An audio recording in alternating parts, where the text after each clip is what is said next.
Good afternoon, everyone.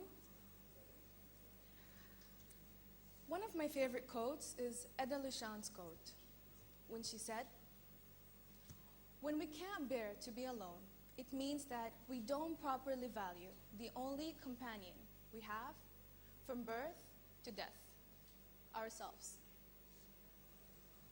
Now, embracing loneliness, my topic for today. Now, as many of you may know, I'm a medical student. But then what many of you may not know is what stood between me and making that decision to apply to med school. It was cadavers. Yes, cadavers, dead people, death, and everything that comes in between. Growing up, it has always been a struggle for me to accept death. I've always felt like people deserve to live longer and that no one has to go through the pain of losing someone, ever. And my thoughts about death went just far beyond that. Today, as I'm 18 years, can't hear me?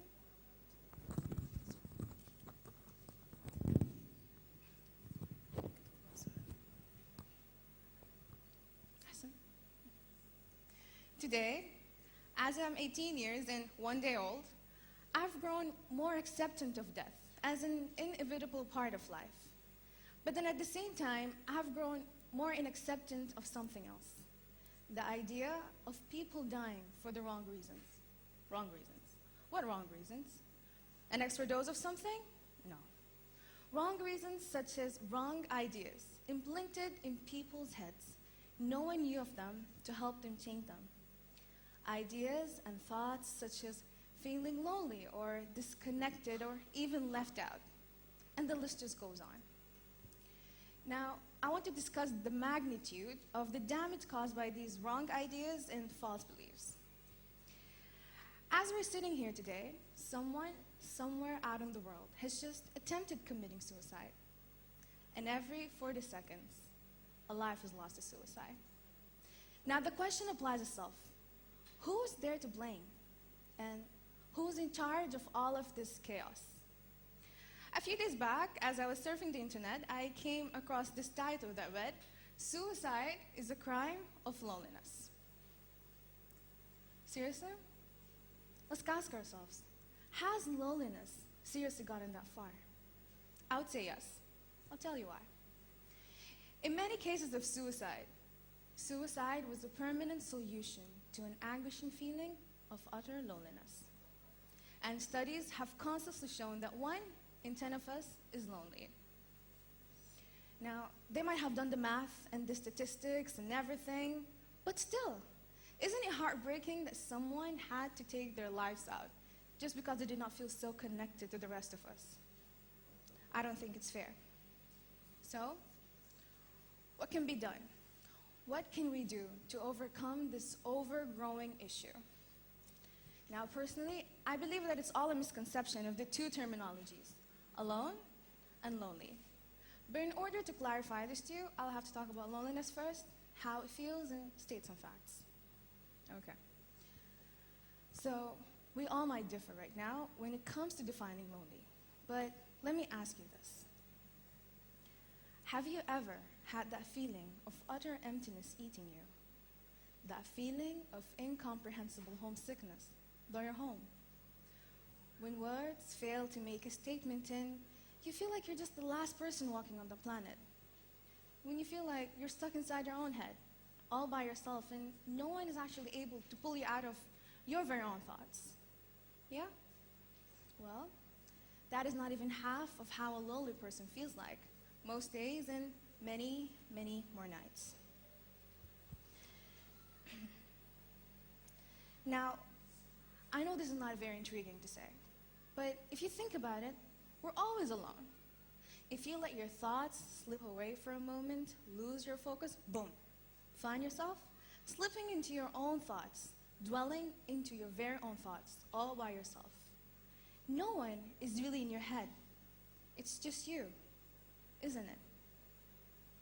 So, if you think about it, it's a simple truth. We're always by ourselves at some point.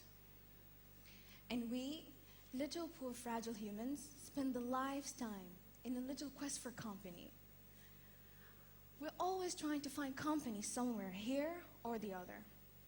It's funny how obnoxious man spends a lifetime falling over his neck again and again and again, breaking his heart in his attempts of trying to escape the bars of being alone, only to end up in a little dark hole all by himself, to be nothing but an afterthought people restore. But I can't blame him, you know why? Because we're all like him, without exceptions. For there is no certain category susceptible to the very anguishing feeling of loneliness. Adam was lonely, so Allah gave him Mother Eve. What can I possibly say more about no exceptions? In paradise, surrounded with all the things we're promised to have someday. Yet, loneliness found its way to his nothing but human heart. Now, with that being said, this brings us down to this. There's a very incorrect belief in our modern life that being alone and being lonely are one, and that is very untrue. And it's because we treat this and it's because we act based on this belief that we often fall into depression. If you think about it, today, we're busier than how we used to be before. Our modern life has just made us unnecessarily isolated. Life is not the same as it used to be. Now, this very incorrect belief has led us into another wrong belief. The belief that being alone and being lonely, if you sit alone, you're bound to fall into feeling lonely. And that isolation is not a very pretty thing, and our lives are just all about company. And that is very untrue. Now, why is it not true?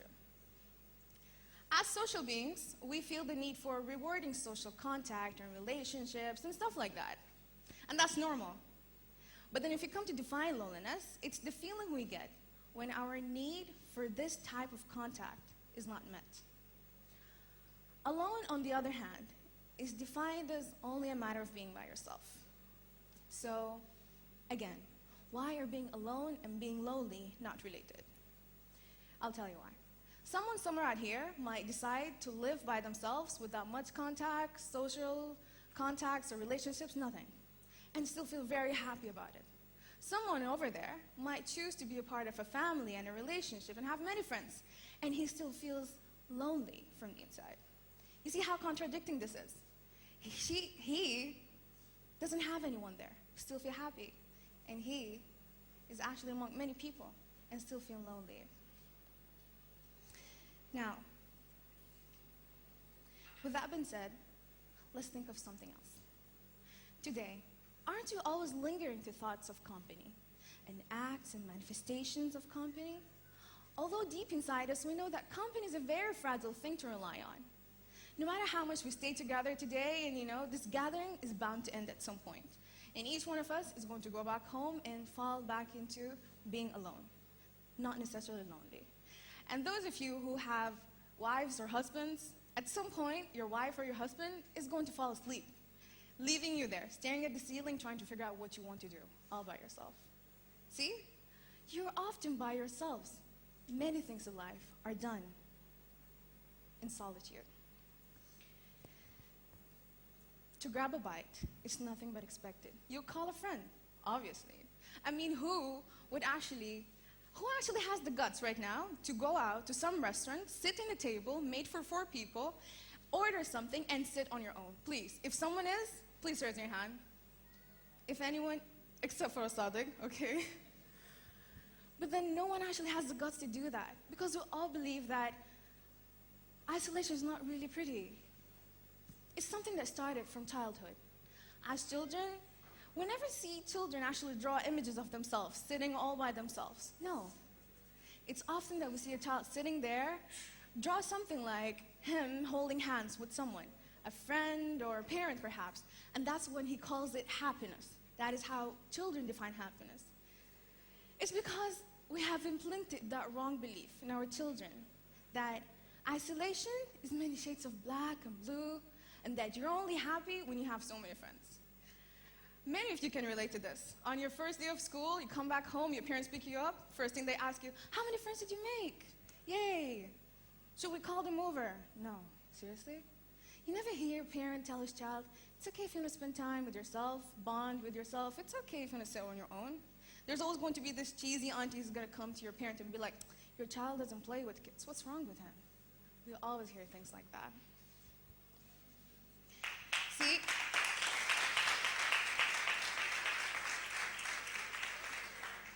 But then, little do we know that lonely is freedom, that breathe is easy and weightless. And lonely is healing if we make it. It's bitter, I swear, I do very much agree. But it's a healer. It's like black seeds. So, we need to accept it. It's a part of reality. The sooner we accept, the easier things will get. So why? Why should we always keep on trying to run away from it and seek escaping it? There is beauty in it. In solitude lies a pool of endless creativity. It's where we are actually our true selves. It's where we come to terms with our inner selves. It's the only place where we come to terms with our flaws and mishaps. It's where lost souls are found, undressed, from all the fake attires one wears out through the entire day. Now, I have just one thing that I want everyone to carry out with them the moment they step out of this room. You don't necessarily have to have anything wrong with you. There's no shame in spending some time alone. There's absolutely no shame in spending some time on your own. You're not alone after all. You're sitting with yourself. It's me, myself, and it's you and yourself. Sitting there absolutely understanding each other like no two possibly could. Because after all, you never have to explain to yourself why you're late for not coming.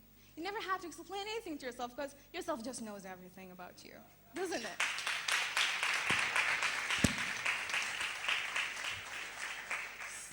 So let me go back and remind you of Ada Lishan when she said, when we can't bear to be alone, it means that we don't properly value the only companion we have from birth to death, ourselves. So, you don't necessarily have to be autistic or an introvert.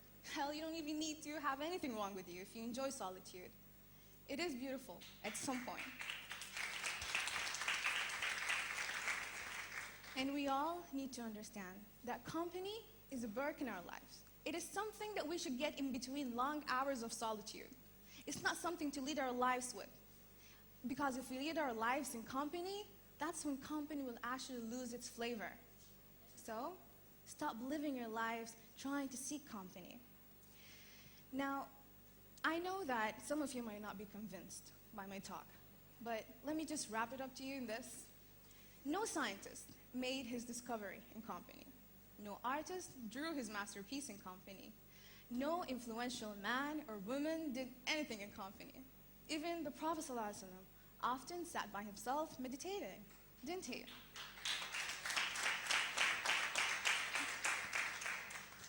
You see, all of these people achieve their best in silence and solitude.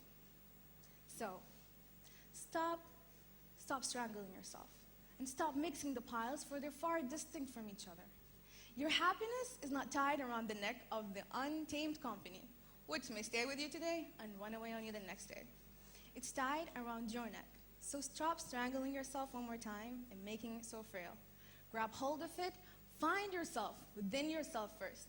Because if you can't find happiness with yourself, in yourself, then no company in the world can possibly put down the fires of loneliness implanted within you. Thank you.